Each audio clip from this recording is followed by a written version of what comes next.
দুনিয়াতে একটা মহাপ্রলয়ের দিন হবে, একটা কিয়ামতের মাঠ হবে। ওই ভীষণ দিন আল্লাহ রাব্বুল আলামিন সারা পৃথিবীর মানুষকে, নর নারী সবাইকে কি করবেন? একত্রিত করার পরে তাদেরকে হিসাব দিতে হবে। যা জীবনে করেছে আমল, সমস্ত আমল এক এক এক এক করে আল্লাহর কাঠগড়াতে গিয়ে দাঁড় হয়ে হিসাব কিতাব দিতে হবে। হিসাব কিতাব আপনাকে করতে হবে।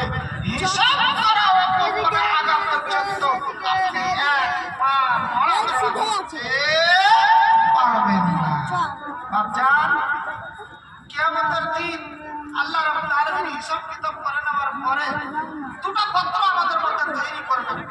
পৃথিবীর মানুষকে দুটো ভাগ প্রথমে করে দেবেন, যেটা আল্লাহ রাব্বুল আলামিন পবিত্র আল কোরআনের মধ্যে ঘোষণা করছেন। কি বলে? বিসমিল্লাহির রাহমানির রহিম।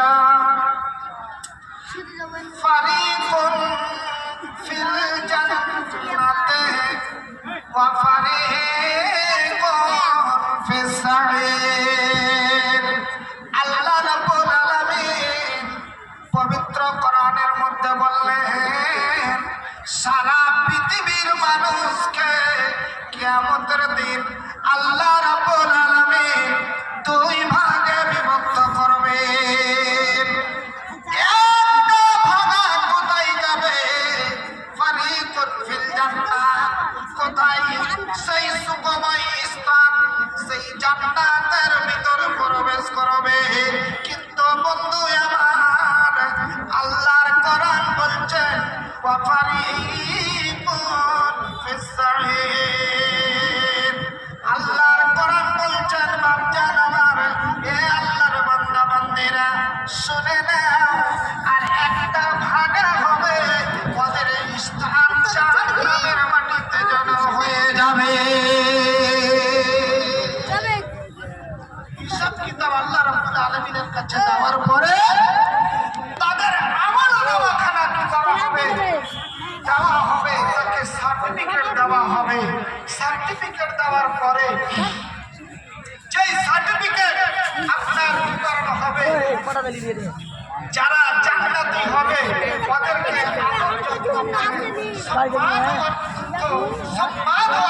সম্মানের সহিত ওকে ডান হাতে আমলনামাটা দেওয়া হবে। আর যারা কি হবে, মানে আল্লাহর নিমুখারাম বান্দা বান্দি হবে, ওদের বাম হাতে আমলনামা পড়বে। বাম হাতে আমলনামা পড়বে, তখন ওই লোকগুলা যেন হাউ হাউ করে কাঁদতে আরম্ভ করবে। হায় আমার কি অবস্থা, হায় আমার কি হয়ে গেল, আমার বাম হাতে যেন আমলনামা পড়ে গেল। আমলনামা আপনার বাম হাতে পড়ে যায়, তাহলে আপনাকে ভেবে নিতে হবে আপনি একজন দুর্ভাগ্যবান। আপনার জীবন খারাপ বরবাদ করে দিয়েছেন। আপনার জীবনের যতগুলো কর্ম আপনি করেছিলেন সব বেকার হয়ে গিয়েছে। ভাইরা আমার, বন্ধুরা আমার, আল্লাহ রাব্বুল আলামিনের নবী বলছেন, যাবে বাম হাতে আমলনামা পড়ে যাবে। ভাইরে আমার ভাইরা, আজকে তো আমাদের ওই রকম কোনো চিন্তা লাগে না।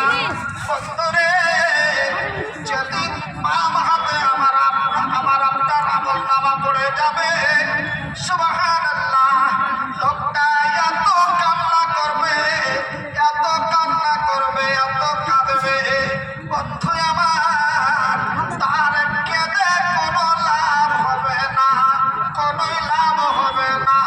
সুবহানাল্লাহ, কারণ তাকে ওই যেন 3000 বছর জ্বলন্ত আগুনের ভিতরে জ্বলতে হবে। ওই যে জ্বলন্ত আগুন দাও দাও দাও দাও করে জ্বলছে, সেই জাহান্নামের মাটিতে আপনাকে ওই জাহান্নামের মাটিতে চলে যেতে হবে।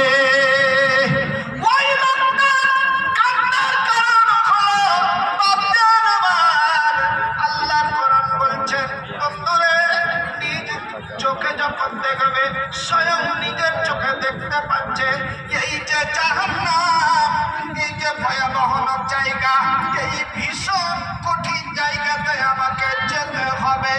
আর ওই যে আযাবখানা যারা নিজের চোখে দেখতে পাবে লোকগুলা, তখন ওই লোকটা কি করবে? হাউ হাউ করে কাঁদবে আর চিৎকার করবে, হায় আমার আমলনামা কেন আমার বাম হাতে দেওয়া হলো। জাহান্নাম দেখে আপনাকে কি করবে? গর্জন করবে, যেটা আল্লাহ রাব্বুল আলামিন কোরআনের মধ্যে ঘোষণা করলেন। কি বলে? বাপজান কি বলে? আল্লাহ রাব্বুল আলামিনের কোরআন বলছেন সেই জাহান্নাম আপনাকে দেখে যেন গর্জন করবে, জাহান্নাম আপনাকে দেখে গর্জন করবে আর আপনাকে গ্রাস করার জন্য, আপনাকে ধরার জন্য চেষ্টা করবে। সুবহানাল্লাহ। সেই জাহান্নামকে যে আপনি দেখবেন, দেখার পরে আপনি কেমন করে আপনি চিন্তা ভাবনা করছেন আপনি যে আপনি ওই জাহান্নামে যেতে পারবেন? আচ্ছা মাশাআল্লাহ। কে ভাই 1000 দিলা? এই গ্রামের বাড়ি কোথায়? চাম্পানগর থেকে আমার ভাইজান 1000 টাকা দিয়েছেন। আলহামদুলিল্লাহ। আমি দুয়াও দিব একে একে, আর আপনাদেরকে একটা একটা করে আয়াত পড়বো আমি, আর আমার মাসুলের দিকে আমি আগিয়েও যাব। আমার ভাইজান চাম্পানগর থেকে উনি 1000 টাকা দিয়েছেন। মাশাআল্লাহ, জাযাকাল্লাহ, হায়াকাল্লাহ, বারাকাল্লাহ। আল্লাহ গো, আমার একজন ভাই আল্লাহ চাম্পানগর হতে 1000 টাকা দিল। আল্লাহ যেন মাদ্রাসা জন্যে দেয়। ওকে আল্লাহ